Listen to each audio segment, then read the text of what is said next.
Hello friends and welcome back to Finding Joy. Today I've got a really exciting video for you. I'm going to do a book review. Yay! So for those of you that know me, I love to read, like love to read. And I usually have about 3 or 4 books on the go at a time. But today I'm going to do 10 books that have really influenced me and sort of helped me become the person I am today. Starting with The War of Art. I don't know who recommended this book to me, but I've been an artist like since I was a little kid, and this book is so good. It's a breaking through blocks to win your inner creative battles, and I think that is just such a great byline because I do think we all have these blocks that we're sort of always like struggling with. And then there's like really short chapters, so they're applicable. You could read one, journal about it, read a couple, make an impact on your life with small steps. Small steps, baby steps lead to like toddler steps, and then you're like, next thing you know, you're walking. The next book is Girl Boss, #Girl Boss. I think that's such a funny title, don't you? And this book is sort of about how she became a big CEO of this like online fashion empire, and also just like what it's like being a woman in industry and in business. And you know, she has a chapter called Shitty Jobs Saved My Life, and I love her candidness. So I think it's great for any woman, you know, who's sort of trying to get a seat at the table and building an empire and, you know, working on her brand. And it's also just really funny and campy, so check it out. #Girl Boss. This book, Come As You Are, I love the title. Anyway, this book and I had sort of a funny little story. I kept seeing it everywhere. Like I was on Instagram and I saw that Lena Dunham was reading it, and then like a friend of a friend was reading it, and then I saw it read like an article about it in a magazine, and I was like shopping around, and then I was in line with my mum actually, who she was visiting, and the woman in front of us had this book, and I was like, oh my god, this book is like stalking me. Like I don't even really know what it was about, but I was like, I have to get it. It's a modern sort of take on sex, and it says the surprising science that will transform your sex life, and it is very personal. I normally would find this sort of stuff very uncomfortable to talk about. I even find the cover a little bit like... Anyway, but it was really opened my eyes to a lot of things that I sort of hadn't really thought about or talked about with like my friends and my mum and my girlfriends. So anyway, I would recommend it. Really good. Check it out. This book. I know everyone recommends this book and they're always like, it saved my life. This book really saved my life. Like, really. I borrowed it from my roommate at the time, actually, and then he ended up giving me this copy later. But yeah, it's just such a beautiful story about journeys and dreams and sort of finding yourself in weird places, and it's very unexpected but really beautiful, and you'll learn so much about yourself and how you do the world and how the people around you do the world, and it's just fascinating, so check that out. This is another great book for artists or anyone sort of trying to be more creative in their life. And it's got some really helpful tips and like lays them out for you. It has steps and you can sort of do it like weekly. So if you're into sort of more of doing like a course at home sort of thing, check it out. And it's got some really interesting ones. One of the exercises is it gets you to write an obituary, which is super morbid, but really great way to look at yourself. So check it out at Left Brain Turn Right. Louise Hay. I love her so much. This book. So I was basically raised on this book because my mom was like super hippie but like kind of Catholic, so super ironic.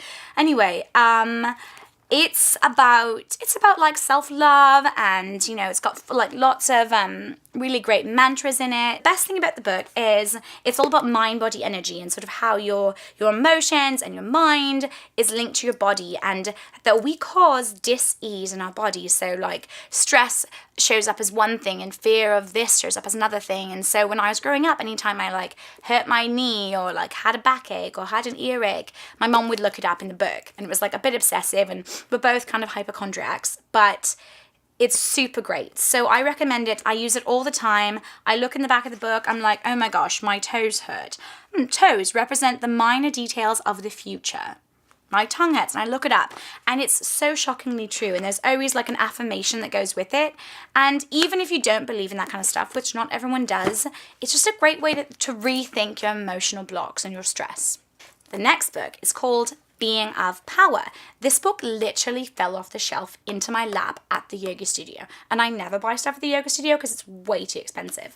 But I bought this book and I don't know, I just sort of in this place where I was like, I want to be more powerful. What does that even mean?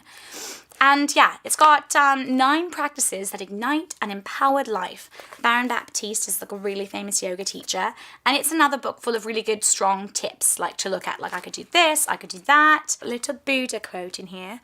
Holding on to anger is like grasping a hot coal with the intent of throwing it at someone else. You are the one that gets burned. Buddha, just like doling it out.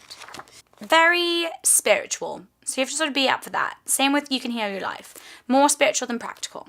But great. Like good. Yeah. This book also actually fell off the shelf recently though. I just read it about a month ago. And it's sort of like half art book, like half journal. There's like all these drawings in it and like sketches, and it really reminded me of the way that I like to write, and I'm also an artist. She has this really great theory on a job, a career, and a calling, and sort of the 3 different things, and are they together, are they separate, and like how do you amalgamate them in your life. So check out this book. It's also really beautiful and be a great gift for someone who's like going through life change or divorce or graduation, you know, because they're basically the same thing. Wherever you go, there you are. I really love the title of this. This was a gift from my mum, I think. And when I first started getting into meditation, and it's about meditation and just how to get started, and it's so open-minded, and it's like really simple, easy steps, and it doesn't make meditation this like big scary thing. It's like, oh my god, I can't quiet my mind. Don't judge yourself when you're meditating. You know, you're like quieting your thoughts, and whether you're at home, you're in a float tank, or you're in yoga, just like let them come. It's like a sea, and there's like fish, and just like let them swim by you. Just like it's okay. Like think about 10,000 different things. Just like let it go. It's a national bestseller. There we go. Positively influencing the way we live. And I do believe that meditation and just mindfulness in your everyday really helps, you know. This last one is like a little bit dorky, but I'm going to share it with you anyway. So it is Jane Austen Guide to Life. I am a huge Jane Austen fan, like huge, love it, like just love everything about her. She's so inspiring as like a writer and a woman like in her time period, and I really am like a sucker for the love stories. So this is about everything though, like it covers dating, it covers family, it covers spirituality, it covers being like a woman with a job, and it's just really interesting. Yeah, Jane Austen Guide to Life. There you go, that's 10 books. I hope you like them. I want to do a little special mention about this magazine, Flow, one of my favourite magazines. I recently picked it up, I guess maybe like this copy, about 2 months ago when I was in Amsterdam at the airport there. It's from Poland, but they do publish it in English. And it's got like beautiful art in it, and it's got like postcards in it. It's got like a tiny little journal you can take out. And it's really about slowing down and mindfulness, and they've got really great articles and beautiful photographs. I've like taken stuff out of it and framed it before. I'm going to put the links to all these books in the description box below. Really hope you like this video, so like it, and don't forget to subscribe because I'm doing fun things every week. Thanks! Yay! Have a great day. Namaste.